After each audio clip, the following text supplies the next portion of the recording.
Hey, this is Mike. Thank you so much for choosing this video. Tonight we're checking out a 2022 Volkswagen Taos in the SEL trim level at night. So this video focuses on the interior and exterior lighting of the vehicle. Check my channel for the full overview. It's a separate video. So first I want to point out that you can turn off all the exterior lights by putting the headlight switch in the off position and engaging the parking brake. That's the only way you can get all the exterior lights to turn off when the vehicle is running. If you don't have the parking brake on and you turn the headlight switch to the off position, you will still have these very bright daytime running lights here in the front. And they're kind of like accent lights, but they're bright and utilized as a daytime running light as well. Very bright LED light strips. You can almost mistake these for headlights, they're so bright.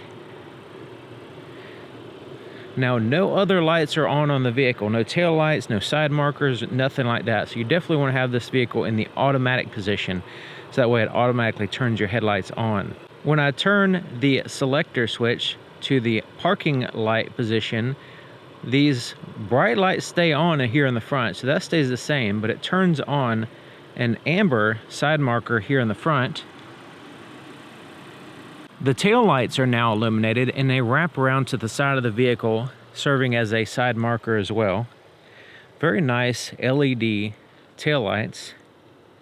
And they are a red color, a deep red color. The camera kind of makes them look a little orangey, but they are a red color. The tag lights are LED and they illuminate the ground a little bit as well. The turn signal here in the front is amber in color, and you can see it replaces that outer white LED. So it just flashes that on and off. It's a very bright turn signal light. There's no turn signal indicator on the side mirror.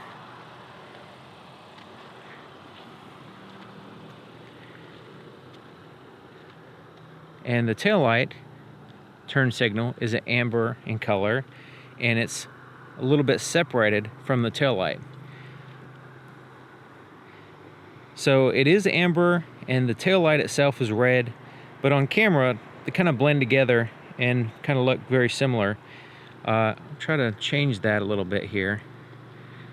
So now, okay, so you can see a little bit better that the tail lights are red and the turn signal itself is a amber color. There's the daytime running lights. You can see they illuminate the ground in front of the vehicle, but when you turn the headlights on, you can see it's a much further position there on as far as the light. So that's how you can tell the difference. But it is possible to look in front of you and see light, and if it's not that dark, you may just think your headlights are on. Okay, so there's the low beams, and I'm going to show you what they look like going down the road as well. But it is a projector low beam. So it has a projector housing here, and you can see it's on the outer position. Now there's an inner position right here, and we'll get to that in just a minute.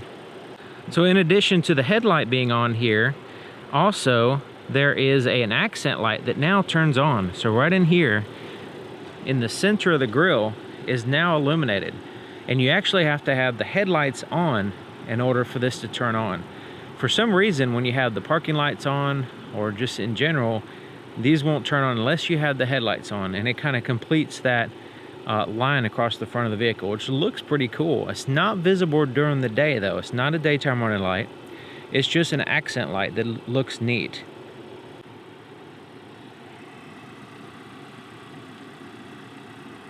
So here's the low beams, and there's the high beams. Like I mentioned, I'm going to show you what it looks like going down the road as well, but just to kind of give you an idea here. And when we turn the high beams on, it turns on these inner portion. Now these are reflector LEDs. These inner portions are reflector LEDs. And they add light to the low beams and project light in a higher position, but also further down as well,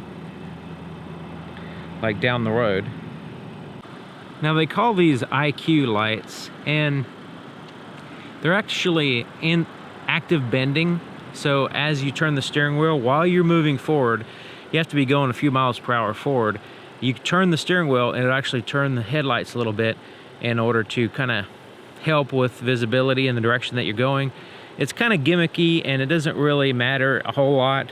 It's mostly just kind of cool, but it already has headlights that are good anyway. The cargo area has a single light source, and it's here on the right side, just standard halogen bulb, and it illuminates the area quite poorly in my opinion. Part of it is there's only one light, so all we have to do is put something over here and we have a shadow across the whole cargo area, so there's just only a single light. It's not very bright, it's in a very kind of medium position, and also we have black interior. So I do have the camera turned up quite a bit so we can see in here a little bit. Also I have stuff for the light to reflect off of so you can see what's going on, but it is a poor lighting situation here. Should be brighter, should be two of them, maybe one on each side, maybe some under this lift gate as well as like an over the shoulder type light. All those would be a much bigger improvement than this just fairly poor light here on one side. The inside of the back door is completely dark. There's no puddle light, there's no illuminated portion so you can see where the power window controls are or anything like that. The inside of the back seat, it has lights on either side of the sunroof there, and they're LEDs, and they illuminate kind of medium poor, not super great, not super bad, kind of medium. Now there is a USB-C charge port back here, and it does have a backlit illuminated light just so you can find it in the dark, so that's a nice little touch. There's no floorboard illumination, there's no illumination in the doors, no puddle lights. There's, I would say, medium poor light back here as far as the seat and the floorboard and just in general. Because like I mentioned, I have the camera turned up quite a bit just so you can see, so it's a little bit brighter, a tad bit brighter than what it looks like in real life. Inside of the front door, it does have a reflector down here. So there is a reflector in the bottom of the door, so if you open the door and somebody's headlights shine on it, it will let them know that you have the door open, so that's cool. There is some backlit illuminated buttons, so you can see where the power windows are, door lock controls and stuff. Also the fuel door release is illuminated, door lock controls there. There's also just a little accent light right here, just under that, just to kind of look cool. And so that's one of the pluses. And you'll see that some of the pluses in the vehicle are purely cosmetic, and there's a lot of functional things missing. So you can see the accent light continues here as well. You have backlit buttons there. Floorboard is dark. And the interior here in the front is illuminated by these lights there in the center. You have lights in the back, right there. These are LEDs. And it seems like it's a little bit better here in the front as far as the illumination. I don't know if it's the position of the lights or if they're brighter or what, but it seems like it's a tad bit better as far as the illumination. I'm sitting in the driver's seat and I have the door open so we can see what the interior lights are all about. And we'll have to turn these lights on and off to show you different places because they're dark. But this is what it looks like. And I'm gonna go ahead and shut the door. Interior lights fade away. You can see we have backlit buttons here on the steering wheel. Here's the gauges. And if you see anything flickering, like any of the lights flickering, it's because the camera makes it flicker. It has nothing, it's not actually flickering in real life.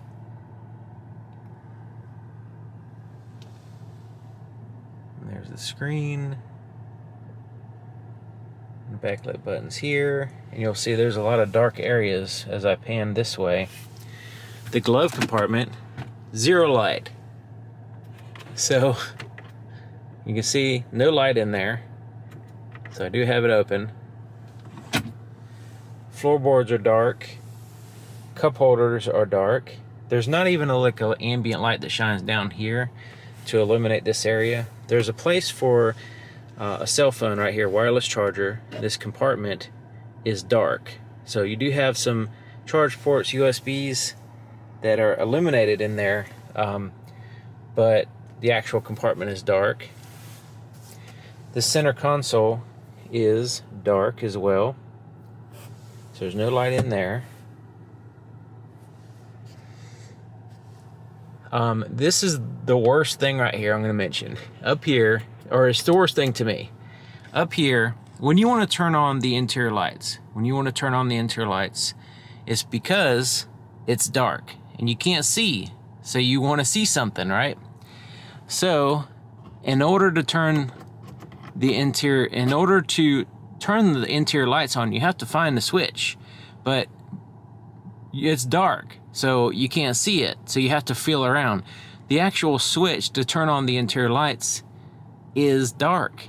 So you have these other backlit buttons up here, but the actual switch that you would need specifically when it's dark is itself dark. So that makes no sense. And this is not just this vehicle. This is like a common trend in a lot of new vehicles, where they have like this nice accent lighting going on here, but then they miss the boat on very key things like glove compartment, any compartments. You know, you have a dark cave over here, you have a light, the switch to turn on the light is dark, so you can't find it, you know. Anyways, enough of that rant. We have a light up here that turns on when you open up the mirror. The active bending headlights, you have to be going forward about 10-15 miles an hour before they start working. So as I turn the steering wheel, you can see them a little bit moving there, but they don't really make a big difference. If they were just static lights, they would be fine. I mean, they are good lights already. The movement doesn't, is what I'm saying, the movement doesn't really add a whole lot.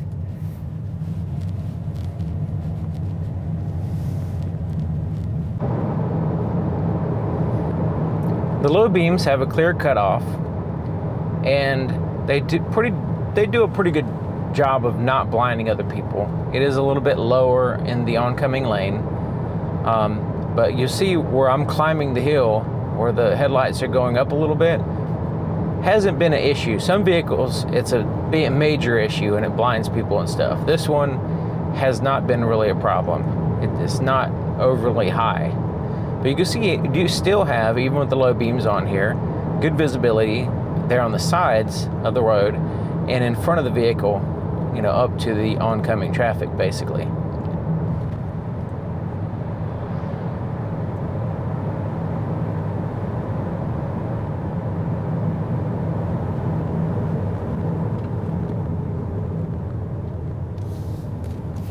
It also has automatic high beams.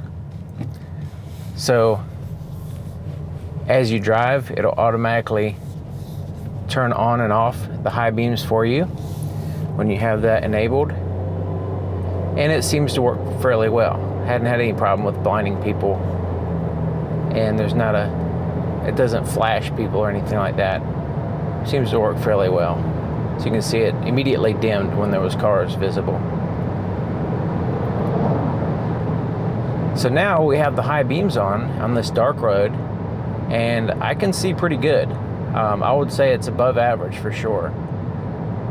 With both the projector and reflector, high and low beams combined, it does a good job of seeing. And you notice, so yeah, hopefully you can see how good it is. It is a really good headlight system. I can see the trees in the distance. It dims as soon as there's oncoming traffic, so the automatic high beams are working good.